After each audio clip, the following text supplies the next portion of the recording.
42% BC రిజర్వేషన్ల సాధన కోసం ఢిల్లీలో చేపట్టిన ధర్నాలో మంత్రి కొండా సురేఖ సంచలన వ్యాఖ్యలు చేశారు. బీజేపీ నాయకుల నరనరాల్లో కులపిచ్చి పాతుకుపోయిందని విమర్శించారు.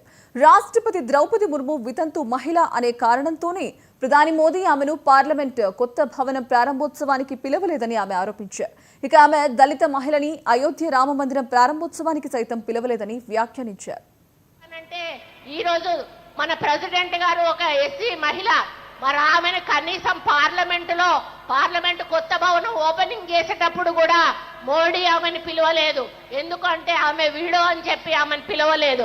మరి ఎక్కడైతే అయోధ్యలో రాముడి గుడి ఓపెనింగ్ ఉందో అక్కడికి కూడా ఆమెను పిలవలేదు. ఎందుకంటే ఆమె ఎస్సీ అని పిలవలేదు. అంటే ఈరోజు నరనరాన బీజేపీలో కులాల యొక్క రక్తం యొక్క మరి ఆలోచనలు పాతుకుపోయి ఉన్నాయి. అంటే ఈరోజు